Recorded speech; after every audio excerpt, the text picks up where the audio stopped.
Ceci est un livre audio autogénéré par Google. Une approche de la brousse chez les Mandingues du Sénégal oriental, pratique et représentation. Sébastien Larue. Université de la Polynésie française. Résumé. Chez les Mandingues du Sénégal oriental, le terme de brousse est d'utilisation courante. A priori, les villageois l'appliquent autant aux espaces boisés que découverts. Des savanes aux forêts claires, des BOWE accent aigu aux berges des marigots, la brousse nous semble insaisissable. Pour les paysans, elle est à la fois un espace perçu comme infini, source de danger, mais aussi un lieu de subsistance dont une des principales fonctions est de garantir la reproductibilité du schéma traditionnel d'accession à la terre. Outre les nombreuses représentations qu'elle véhicule et les savoirs qui entourent sa conception, la brousse possède chez les Mandingues une limite spatiale certaine. En effet, elle est avant tout ce qui entoure le village et commence au-delà des champs proches. La brousse mandingue est en définitive à la fois un concept et un espace bien identifié. Cet espace se compose dans le détail d'une mosaïque de lieux allant au-delà des limites du terroir villageois, afin de composer ce que nous appelons le territoire. Mots-clés, savane, forêt claire, Sénégal oriental, mandingue, représentation, succession écologique. Abstract. To Mandingue of East Senegal, the term of bush is of common use. A priori, the villagers apply a much in the wooded spaces are discovered. Savannah to the clear forest, the BOWE accent aigu to the river's banks, the bush seems to us imperceptible. For the farmers, it is at the same moment a space perceived a infinity source of danger, but also a place of subsistence from which one of the main functions is to guarantee the reproducibility of the traditional agriculture practice. Besides the numerous representation which it convey and the knowledge which surround its conception, the bush possess at Mandingue a surspatial limit. Indeed, it is above all what surrounds the village and begins beyond the near fields. The Mandingue bush is after all at the same moment a concept and a well-identified space. This space consists in the detail of a mosaic of places going beyond the limits of the rustic soil to compose what we call the territory. Keywords, Savannah, Clear Forest, East Sénégal, Mandingue, représentation, ecological succession. Le Sénégal oriental appartient à la zone climatique soudano-sahélienne. Il est culturellement dominé par deux groupes sociaux. Le premier, historiquement le plus ancien, est représenté par les cultivateurs mandingues. Le second est formé des éleveurs peuls dont la présence remonte au XVIIIe siècle. Notre propos concernera surtout les rapports entre la société mandingue et la brousse. Au Sénégal oriental, les paysages sont typiquement ceux que l'on rencontre en Afrique de l'Ouest. Ils sont représentés par des formations végétales composées de savanes arbustives et herbeuses tapissées d'andropogons, de loudécia et de pénicetum. Savanes boisées à Combretum glutinosum, Combretum micranthum, Combretum nigricans, Danielia oliveri, Anogesul eiocarpus. Savane arborée à Parkia biglobosa, Pterocarpus erinaceus, Caia senegalensis, Ficus sp, Bombax costatum, Adansonia digitata et Cordilla pinnata. Des forêts-galeries où l'on rencontre entre autres Boracea aethiopum, Seba pintandra, Mimosa pigra et Noclea latifolia. Forêts claires composées en strates, d'une bonne partie des espèces qui précèdent ou se mêlent Prosopis africana, Annona senegalensis et Piliostigma toningii. Ces formations couvrent des unités géomorphologiques, telles que les BOWE accent aigu et les bas glacis qui forment, avec les berges et le lit des marigots, l'essentiel des paysages. Ces paysages se composent donc de formations végétales variées qui drapent souvent des formes topographiques. Bien qu'il existe une définition biogéographique assez précise de la brousse à épineux ou brousse tigrée par exemple, nous qualifions sur le terrain, et souvent par commodité de dialogue avec les populations, ces paysages de brousse. Pour autant, la brousse chez les paysans mandingues est-elle un fourre-tout, ou possède-t-elle une définition précise ? 1. Qu'est-ce que la brousse pour les mandingues ? La brousse chez les mandingues possède plusieurs dimensions et fonctions fortement corrélées. Une dimension nourricière.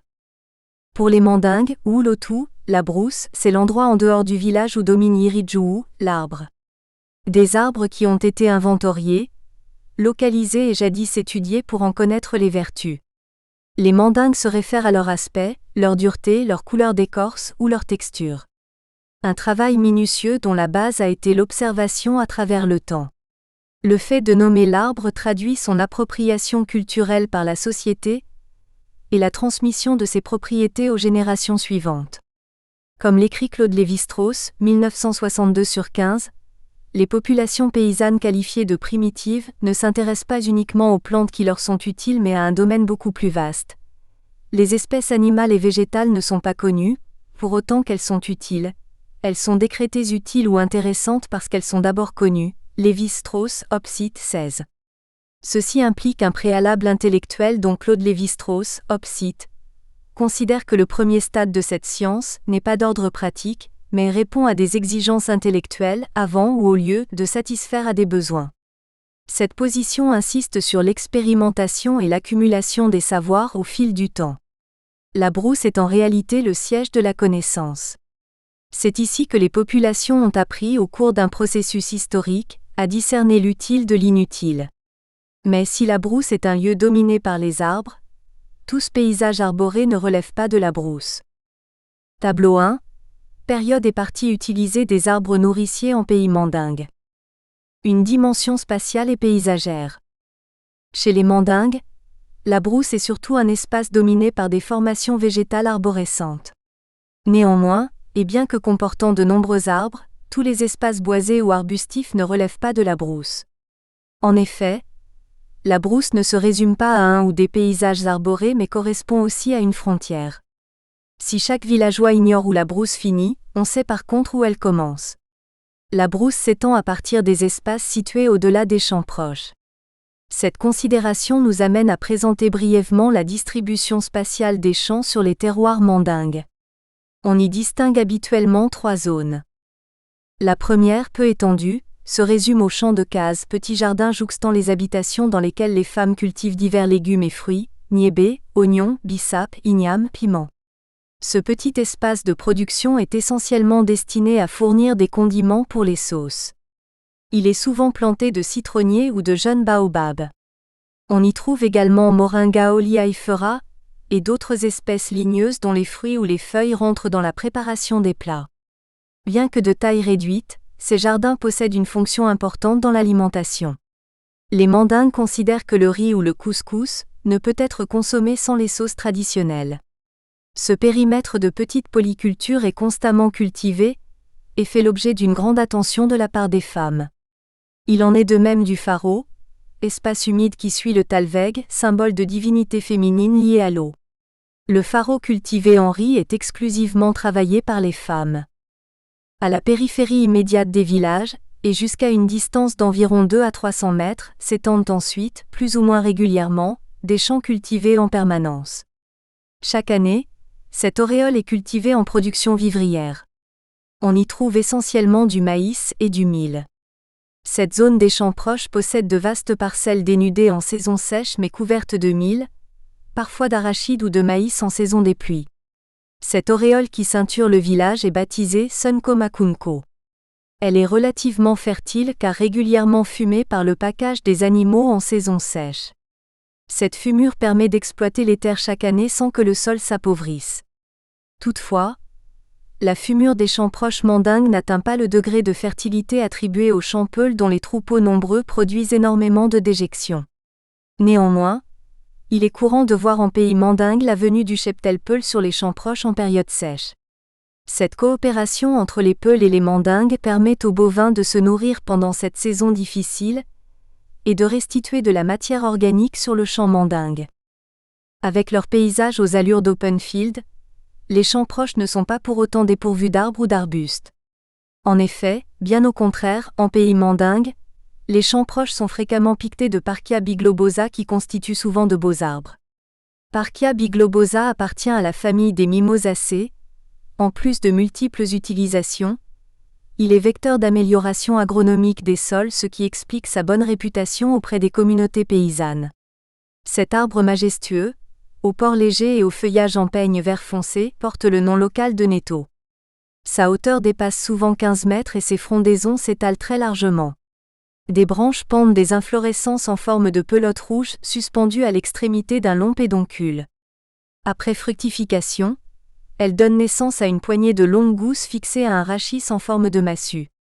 Les gousses olivâtres contiennent de nombreuses graines enrobées dans une pulpe farineuse de couleur jaune et de saveur sucrée et acidulée. Cette farine est précieusement recueillie pour la fabrication de sauces et, en cas de disette, pour l'alimentation familiale. La graine est parfois écrasée et utilisée comme condiment. Les utilisations attachées au Parkia biglobosa sont abondantes et anciennes. Mungo Park, 1796, mentionnait déjà l'utilisation de la farine de netto lors de son périple au Sénégal oriental. Par ailleurs, les cendres issues de la combustion des branches du netto entrent dans la fabrication du savon artisanal. Parkia biglobosa a aussi de nombreuses applications médicinales. Parkia biglobosa a de multiples usages agronomiques, nourriciers, pharmacologiques. Presque toutes les parties de l'arbre sont utilisées en médecine traditionnelle. Les fruits sont consommés en cas de disette, plus exactement la farine faite avec la pulpe des fruits, alors que les racines de Parkia facilitent la fixation d'azote dans le sol, symbiose avec les bactéries Rhizobium. Cet ensemble de fonctions fait que Parkia biglobosa est préservé depuis longtemps dans les champs proches des villages. C'est ici que la notion de parc prend d'ailleurs toute sa dimension. Un parc est un espace ouvert, piqueté plus ou moins régulièrement d'arbres qui dominent les terres cultivées, lorsque le champ est en culture, ou des vastes superficies enherbées, lorsque la terre est en jachère. Comme le souligne Christian Seignobos, 2000, un parc est un milieu fortement humanisé, entretenu, un lieu où il y a inscription dans le temps d'essences arborées. Pour beaucoup, ces parcs se sont formés par sélection dans la végétation en place. En ce sens, ils sont le reflet d'une domestication dans le temps de la cueillette, Seignobos, Opsi. Bien qu'arboré et parfois buissonnant, le Sunkomakunko mandingue ne relève pas du domaine de la brousse mais correspond à un espace villageois dissocié de la brousse. La brousse commence donc au-delà des parcs à Parkia biglobosa, des champs proches villageois et de ses paysages humanisés. Si l'on s'éloigne de 1 à 5 km des villages mandingues, on pénètre sur la troisième auréole, celle des champs de brousse qui constitue l'extension finale du terroir. Cette zone de culture est baptisée Wulokunko, et c'est ici que s'étend réellement la brousse des mandingues. Contrairement aux champs proches bénéficiant d'engrais naturels, les terres du Wulokunko se fatiguent. En effet, après quelques années de culture sur les champs de brousse, la terre s'épuise. Les signes en sont notamment portés par Buchnera sp, le sego, herbe aux fleurs violettes qui indique aux paysans qu'il est temps d'abandonner le champ. Il en est de même lorsque Diamba kokoyo, Celosia sp, commence à dominer la surface cultivée. Autant de signes qui informent les paysans d'une baisse importante de la fertilité du sol. Mais, l'abandon d'un champ de brousse peut également survenir lorsque le nalo Penicetum pedicellatum envahit la parcelle. Il n'est pas ici question pour les mandingues d'un signe qui indique une baisse de fertilité du sol, mais de l'impossibilité de voir les cultures aboutir au milieu d'adventices que les paysans n'arrivent plus à sarcler. Lorsque le cultivateur constate la présence massive de l'un ou de l'autre de ces végétaux, il a coutume de laisser la terre en jachère et de défricher plus loin. Contrairement au domaine du Sunkomakunko cultivé continuellement, le Wulokunko est rythmé par les cycles culture-repos des terres. C'est sur le Wulokunko que se trouvent les jachères et de nombreuses friches. La jachère fait partie du système agraire, elle en est un fondement. En effet, les parcelles du Wulokunko ne sont pas fertilisées, elles s'amendent uniquement de l'apport en potasse issu du brûlis de la défriche. Aussi, la jachère qui se traduit par un abandon momentané de la terre, est-elle le seul moyen traditionnel de redonner de la fertilité au sol. Si la brousse est perçue comme une réserve nourricière et foncière, elle est aussi source de danger. À titre d'exemple, rares sont les paysans qui s'y aventurent sans la protection d'un bracelet contre les serpents. Mais surtout, elle est aussi le lieu où vivent quantité d'entités qu'il est préférable de ne pas déranger. La brousse possède aussi une très forte dimension magico-religieuse.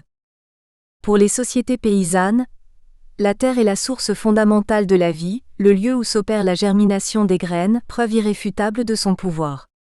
La terre est chez les mandingues un organisme vivant.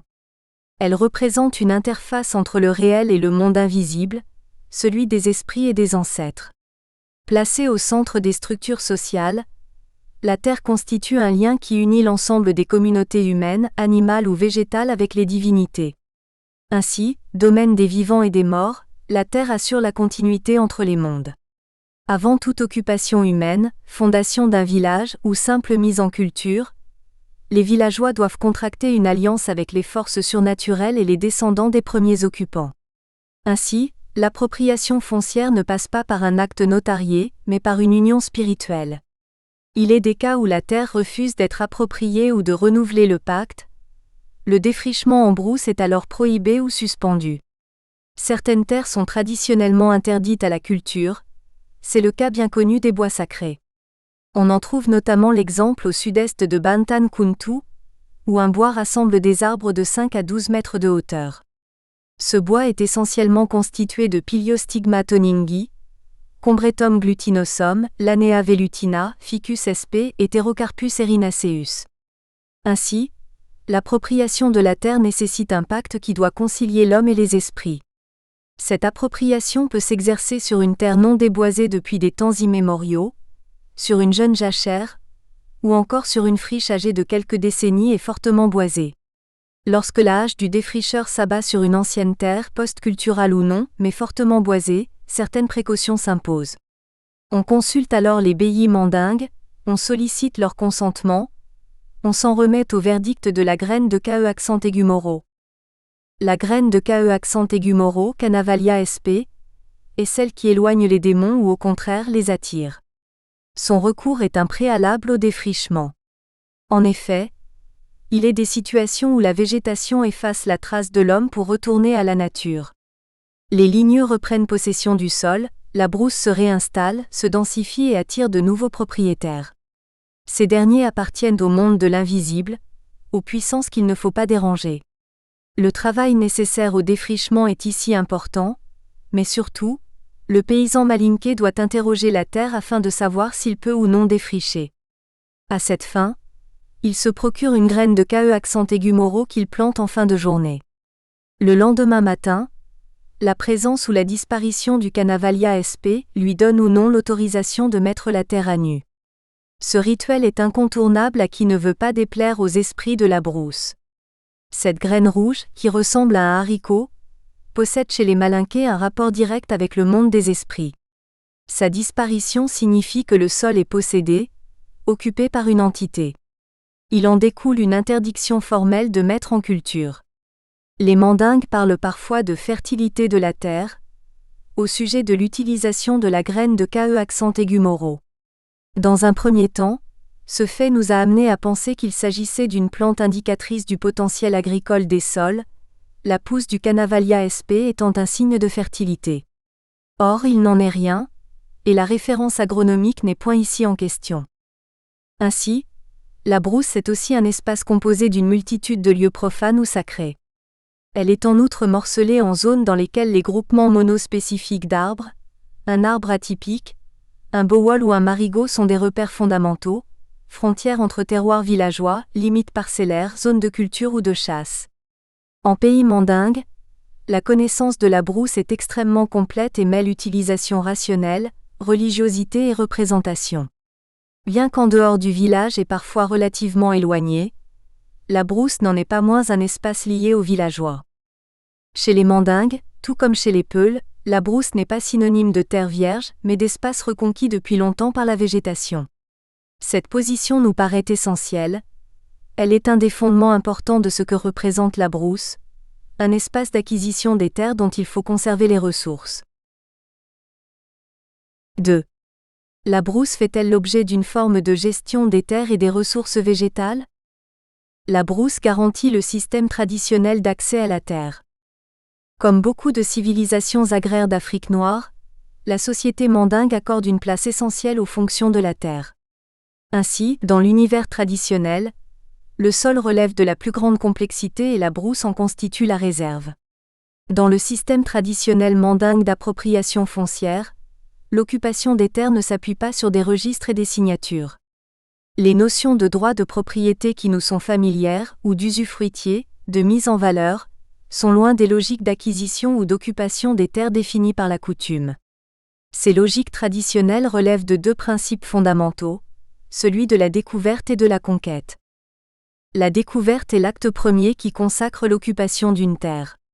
Elle peut faire référence à l'implantation d'un nouveau site villageois, ou à la mise en valeur de nouvelles terres. La naissance des villages fait fréquemment référence à des événements fantastiques véhiculés par la tradition orale. La tradition orale relate souvent l'acte de découverte, et la mémoire du découvreur reste vivace chez les villageois. Souvent, le découvreur doit chercher des signes, des manifestations indiquant que les lieux sont propices à l'habitation. À Dialakoto, on raconte que 3 hommes étaient partis de Missira pour chasser. Une nuit, un de ces hommes aurait entendu des voix près du Caïl Cèdre. Elles lui disaient de fonder ici un village. Les chefs de village sont souvent les descendants directs du découvreur. Ils forment un clan que les villageois respectent en tant que fondateurs des villages. Les chefs sont détenteurs des mêmes prérogatives que leurs ancêtres. Elles sont transmises de génération en génération dans le lignage du clan fondateur. Après la découverte, la conquête se déroule en 2 étapes successives. La première fait référence au feu, la seconde à la hache. L'acte d'appropriation par le feu, puis par la hache, ne se limite pas aux procédures liées à la fondation des villages. Il suit exactement la même logique pour toute acquisition de terres cultivables en brousse. Ainsi, le défrichement par le feu est un acte qui officialise la possession sur la terre. Par l'usage du feu, le découvreur s'affirme comme le premier occupant du sol. Il devient l'unique maître de sa terre qui sera mise à la disposition de sa famille. Cependant, le sens de la propriété ne correspond pas exactement au sens que nous lui donnons. Bien que découvreur et souverain sur sa terre, il n'est pas réellement propriétaire du sol dans la mesure où il ne peut l'aliéner. Il est en fait le gardien d'un patrimoine qu'il partage avec les ancêtres défunts. Le recours au feu consiste à délimiter sur un espace vierge la surface cultivable. Le défrichement ou le déclenchement d'un feu de brousse sur un espace non approprié est un acte créateur de droit. L'auteur de ce premier acte d'occupation est appelé localement l'ancêtre ou le vieux. Il est le seul maître de la terre qu'il met à la disposition de sa famille. La seconde étape est celle liée à la symbolique de la hache. Elle peut être perçue comme un outil de pérennisation de la propriété, dont héritent les successeurs du premier découvreur. Ce procédé est issu des rapports personnels entre le premier occupant qui a délimité par le feu, et le second qui tient son titre de l'instrument par lequel il a débroussaillé la terre, Nyang, 1975/139. La transmission de la propriété par la hache est donc un droit hérité de l'association entre le premier occupant qui a utilisé le feu comme acte fondateur d'appropriation, et le second qui tient son titre de l'outil et du travail fourni durant le débroussaillage de la terre. Le défrichement s'apparente à un contrat passé entre les 2 parties, sans réel équivalent dans le Code civil français. Il ne s'agit ni d'usufruit, puisque c'est un contrat durable même après la mort de l'usufruitier, ni de location du type fermage puisque la terre fait l'objet d'un droit héréditaire qui perdure à la mort de l'usufruitier. La hache confère un titre de propriété. De fait, le détenteur du droit de hache peut transmettre sa terre de père en fils. Vers une forme de gestion des ressources végétales, l'exemple du Wulokunko. Le Wulokunko est le lieu où s'opèrent avant tout d'importants défrichements, ultime technique afin de gagner sur la brousse des terres arables. Le domaine du Wulokunko se présente sous la forme de parcelles défrichées et enclavées au sein de la brousse. Aucune case, parfois quelques huttes temporaires, mais rien qui n'attire vraiment l'œil si ce ne sont les différences notoires dans la densité de la végétation. Les champs sont ici toujours dominés par quelques essences arborées, dont la principale est Cordilla pinnata. Cet arbre soudanais de la famille des Papilionacées mesure 8 à 10 mètres de hauteur. Il est conservé chez les Mandingues pour ses fonctions agronomiques et nourricières. Comme beaucoup de légumineuses de la famille des Papilionacées, Cordilla pinnata favorise la fixation d'azote dans le sol, propriété due à la présence symbiotique de bactéries du genre Rhizobium. Il est un élément de fertilité du champ. Mais surtout, les fruits comestibles de Cordilla pinnata, jaune-orangé, de la taille d'un œuf de pigeon, fournissent un complément alimentaire durant les mois de mai à juillet. Comme partout en Afrique de l'Ouest, cette période dite de soudure est une étape difficile à passer pour les populations. Elle représente une période annuelle où les arbres prennent plus que jamais des fonctions sécurisantes en cas de disette. En effet, comme c'est souvent le cas en Afrique de l'Ouest, les difficultés liées à la soudure sont atténuées par les ressources des arbres préservés dans les champs et ceux de la brousse qui sont à ce moment de l'année fortement sollicités. C'est par ses caractéristiques agronomiques et sa phénologie surimposée au calendrier cultural que Cordyla pinnata doit son maintien dans les champs de brousse. La dominante systématique à Cordyla pinnata chez les mandingues est parfois accompagnée de Sterculia setigera ou de Ficus sp. Il arrive cependant que seul Cordyla pinnata soit présent dans le champ, alors que toutes les autres espèces ont disparu. Il existe aussi des cas où Prosopis africana et Anogesus leiocarpus perdurent dans les champs, ou en lisière, alors qu'ils ne se remarquent pas ailleurs. En dehors de Cordyla pinnata et de certains Ficus, dont la présence est répétitive dans les champs du Wulokunko, la conservation des autres espèces est aléatoire et répond à une véritable gestion de la brousse. À titre d'exemple, si Cassia siberiana ou Prosopis africana, essences pharmacologiques, sont peu présentes sur le terroir, elles seront conservées lors des défrichements. A contrario, si ces arbres sont abondants, ils ne seront pas maintenus dans les champs. À l'inverse des parcs à Cordyla pinnata, qui correspondent à de véritables constructions végétales anthropiques, certaines associations végétales sont constituées d'arbres conservés dans le paysage parce que trop difficiles à abattre par des paysans ne disposant pas de moyens techniques suffisants. Il s'agit d'essences de grande taille ne faisant pas l'objet d'une volonté de conservation. Au contraire, ces arbres agissent comme un élément répulsif. Le travail nécessaire et les moyens dérisoires dont dispose le paysan constituent une entrave à laquelle l'arbre doit son salut. Il subsiste alors dans le paysage des individus isolés. Dans le cas du Sénégal oriental, ces arbres sont souvent représentés par Anogesus leiocarpus, Pterocarpus lucent, Mitragina inermis ou Sterculia setigera, encore que pour ce dernier la conservation est parfois volontaire. Beaucoup de ces formations sont en pays mandingue le résultat de processus de recolonisation des terres post-culturales sur des terroirs dont les limites sont souvent méconnues des Occidentaux. En effet, en système de culture mandingue, de nombreux arbres sont donc conservés dans les champs alors même que les arbres abattus ne sont pas dessouchés. En conséquence, le potentiel végétatif du sol n'est pas altéré et de nombreux rejets sont visibles dès la première année de jachère. Autrement dit, les champs de brousse mandingue conservent la capacité à se fondre dans la végétation environnante après mise en jachère pour peu que la durée de celle-ci soit suffisante. Par le cycle des jachères, les champs dégagés de la brousse y retourneront après quelques années et l'arbre sera ainsi rendu à la nature, pour une durée de 3 à 15 ans. Ainsi, on assiste sur les terres post-culturales à des processus de recolonisation des ligneux qui, à terme, occasionnent des formations végétales qui ne diffèrent en rien des forêts sèches ou claires situées très loin des terroirs villageois. Au Sénégal oriental, ce sont les mêmes formations, composées des mêmes espèces. Mais surtout, dans les forêts claires âgées de 20 ou 30 ans, nous avons constaté une diminution du nombre des espèces ligneuses.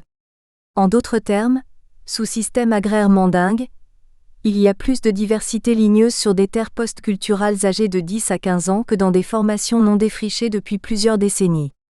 Ainsi, en système de culture mandingue, les forêts claires soudanaises sont souvent la résultante arborée de processus de recolonisation des vieilles friches ou des longues jachères. Sur ces terres post-culturales, la biodiversité ligneuse est plus importante que dans les zones de brousse non cultivées. En ce sens, nos conclusions sont à rapprocher de la théorie de la perturbation intermédiaire, développée par Connell, 1990. La main du paysan est devenue au fil du temps une condition sine qua non au maintien d'un maximum d'espèces ligneuses qui trouvent sur les jachères un milieu vital pour leur survie. Les formations végétales sont presque devenues la signature du système agraire. Figure 1. Logique de gestion des arbres et conséquences paysagères en pays mandingue. Figure 2. Illustration du processus de recolonisation des terres en fonction des temps de jachère. Conclusion. La brousse est indissociable des villages mandingues. Bien que séparée du village, elle en est une continuité culturelle. Chaque lieu, chaque espèce d'arbre possède une symbolique qui se retrouve dans toute l'aire mandingue. La brousse est donc à la fois une réserve foncière, nourricière et un espace culturel. En outre, Il est important de souligner que les espèces d'arbres qui composent les parcs sont des marqueurs identitaires. Certains de ces paysages végétaux sont de véritables signatures ethniques des terroirs.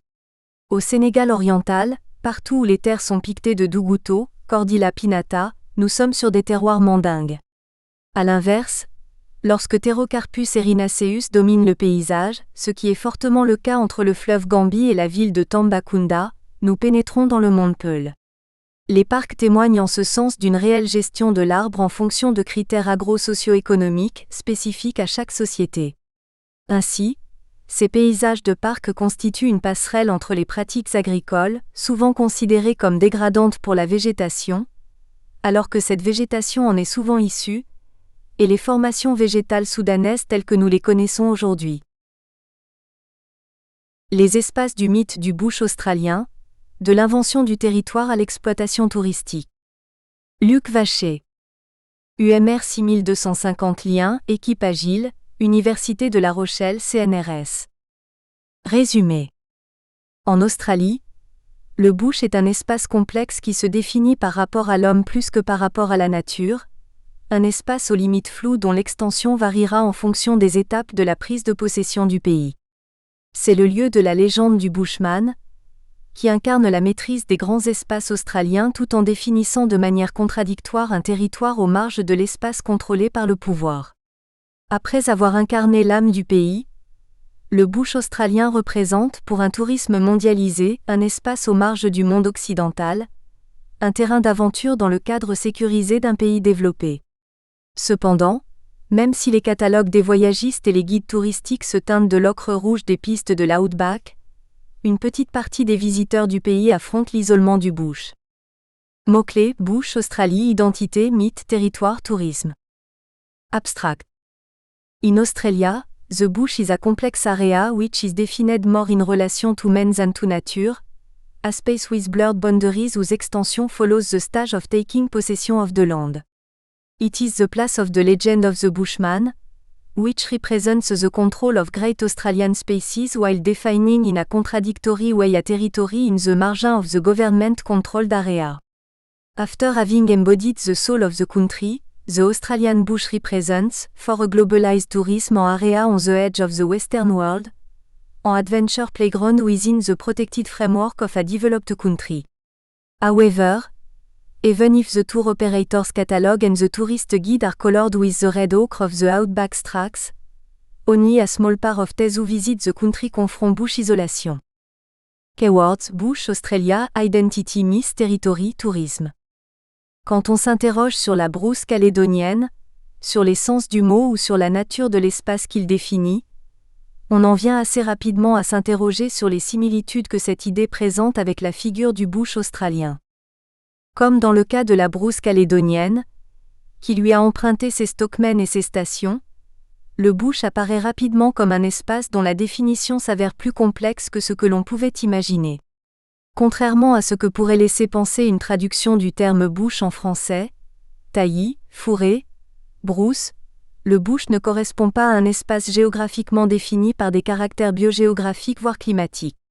Il se définit essentiellement comme un espace en dehors de la ville, et des lieux qui sont organisés et contrôlés par elle. Ces limites sont donc subjectives et floues. Elles sont aussi mobiles dans le temps avec l'appropriation progressive du pays par les colons. Nous essaierons à travers quelques cartes, de mieux comprendre comment et où cette idée de bush apparaît en Australie. Nous verrons quel récit dessine ses contours, et comment l'espace du mythe va évoluer dans le temps.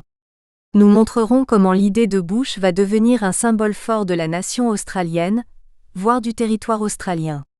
Nous constaterons enfin que si le mythe du bush perd peut-être de l'importance dans la culture australienne, le tourisme international se l'approprie et lui donne une nouvelle dimension et une nouvelle place à l'échelle mondiale. Nous espérons que notre manière d'aborder l'émergence et les évolutions de l'idée d'un bush australien permettra d'ouvrir quelques pistes de réflexion pour tous ceux qui s'interrogent sur la nature de la brousse en Nouvelle-Calédonie. Espace et logique de la naissance d'un mythe du bush. En fait, l'idée de bush semble accompagner l'affirmation d'une identité australienne et s'inscrit donc dans l'histoire du pays. Cette identité reste en grande partie à inventer lors de la naissance de la Fédération australienne au début du XXe siècle, car les colonies réparties autour du continent austral qui en se regroupant vont donner naissance au pays, regardent vers l'extérieur et se définissent au XIXe siècle par rapport au Royaume-Uni. L'Australie pour se construire doit alors s'imaginer en tant qu'espace cohérent, en tant que territoire. L'espace australien pour jouer son rôle intégrateur se doit d'être pensé comme un espace continu, ce qui à l'époque, et peut-être encore aujourd'hui, est loin d'être évident. Le pays abrite aujourd'hui 21 millions d'habitants concentrés essentiellement au sein de quelques grandes métropoles littorales, pour un territoire de presque 8 millions de kilomètres carrés, figure 1. La population australienne est donc 3 fois plus petite que la population française pour un territoire 11 fois plus grand, 14 fois si l'on se réfère à la seule France métropolitaine. Pour que l'espace intérieur du pays, aride et généralement perçu comme vide, puisse jouer le rôle d'espace central, de cœur du pays, il faut le remplir, entre autres avec les récits héroïques de la construction de la nation.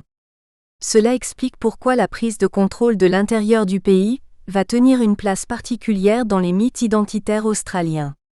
L'invention du bush permet, en remplissant le vide, de penser la continuité du territoire, mais aussi un espace d'identification pour tous les Australiens. Figure 1. Les grands espaces du bush australien et la trame urbaine en 2005. Cette construction se fait par étapes, comme nous allons le voir maintenant en s'inscrivant fortement dans l'espace. On distingue ainsi les lieux de la naissance du mythe, puis les espaces de ses adaptations en fonction de l'évolution des intérêts et des inquiétudes de la nation. Nous verrons dans un dernier temps que l'un des changements les plus marquants de ces dernières années est la captation et la revitalisation du mythe par le tourisme international. Dans un premier temps, l'idée de Bush correspond sans doute à la nécessité de penser l'espace en fonction d'une différenciation entre l'espace contrôlé, par le pouvoir colonial, et l'espace non assujetti, l'espace de l'affranchissement. C'est aussi pour cela que le bush est tout d'abord associé à la lutte pour se défaire de la mainmise coloniale. Bien sûr, dans ce schéma, la condition des populations aborigènes n'est pas prise en compte. Au début du XIXe siècle, la colonisation qui ne concerne que les noyaux de peuplement en relation avec les implantations pénitentiaires de Sydney et la terre de Van Diemen, Tasmanie, va connaître un formidable développement après avoir franchi les montagnes bleues à l'ouest de Sydney, figure 2. Dans la Grande Plaine occidentale, une colonisation pastorale fondée sur l'élevage ovin se développe. Les colons, sans véritable souci de reconnaissance officielle, se construisent d'immenses domaines.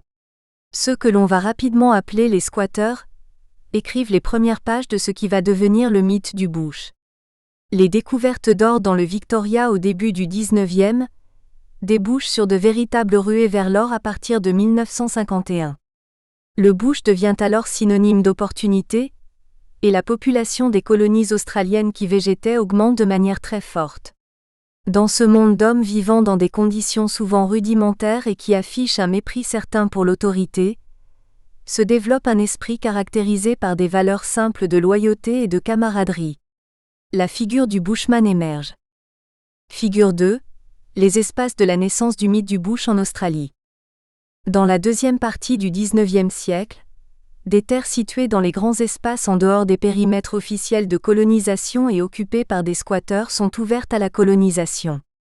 Cette politique entraîne la confrontation entre les nouveaux venus qui se voient légalement attribuer des terres et les grands éleveurs. Nous espérons que vous avez apprécié cet aperçu. Pour continuer à écouter ce livre audio sur Google Play Livres, utilisez le lien dans la description de la vidéo.